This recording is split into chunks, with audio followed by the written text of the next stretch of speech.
Hi guys, Dylan here again with another video. It's been a while, but what can I say? The Cummins never breaks. Well, it finally needs something today. So today in this video, we're going to talk about track bars. Ram, especially the Cummins, has had problems with track bars ever since the first and second gen. So today I'm going to show you how to put on a Carli track bar for a 14 plus. Mine is a 21, so this will be the 5th gen video. First things first, we have to remove these 13mm bolts that hold this bracket on for the steering stabilizer.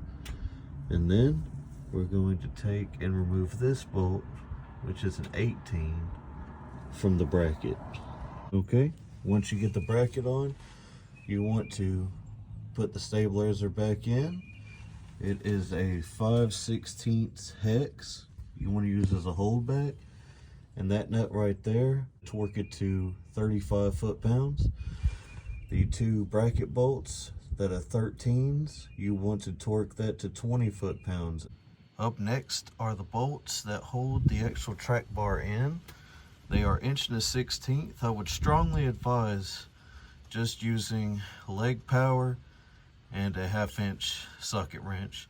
Don't try to impact these off. I started to round the bolts off, and lots and lots and lots of penetrating oil. Another tidbit to getting that bolt out is to loosen your tie rod in just a little bit, and you'll be able to rock it back and forth to allow clearance for your 1/16 socket. You don't have to take it all the way off, just loosen it enough to be able to move it. Once you take both bolts out, and you want to start with the driver's side, the chassis side, and you get the passenger side bolt out, the bar will drop and sit on the steering stabilizer right there that we put the bracket on earlier. To get the track bar out, you just lift up gently on it and pull to the driver's side and fish it out. Now, to adjust the length of your track bar, should be 38 7/8 center to center.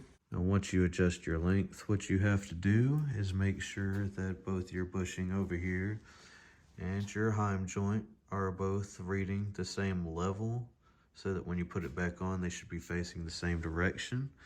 And all I did for that was I put my track bar in a table vise and put a torpedo level on the face of that bushing and the heim joint, and once they read the same thing, we're good to go.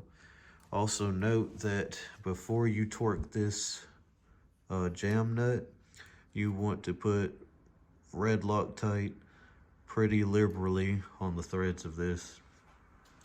You do not want this coming loose. That voids the warranty, and it's also very dangerous. Also note that you have these misalignment bushings, and they stand for axle rear, axle front. I have two more over here that are frame front and frame rear.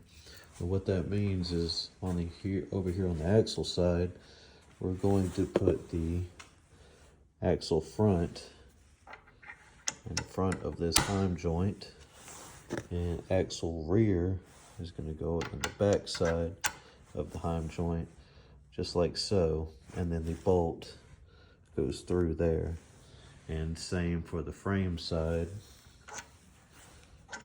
As far as bolting up the new Carli track bar, I would start with this side over here on the axle, and just put the stud in, and then have a buddy get in the truck, start it up, and it's going to take perfect steering position to get that bolt in, but you'll find it.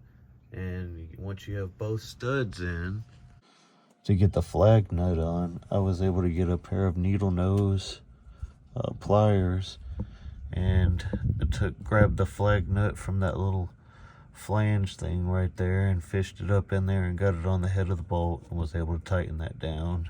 And that's how I did that. There she is. There's the new Carli track bar. complete with heim joint. Don't mind the mess, I work a nasty construction job. Alright guys, so first thing I'm noticing is the wheel is a lot tighter. The steering feels phenomenal after that track bar install. Definitely worth the money. Carli's making some good quality things. When I get home, I'm going to recheck the torque, and then that should wrap this video on up. So if you're looking for upgraded suspension or steering parts, definitely go Carli or Thurin. Both good manufacturers.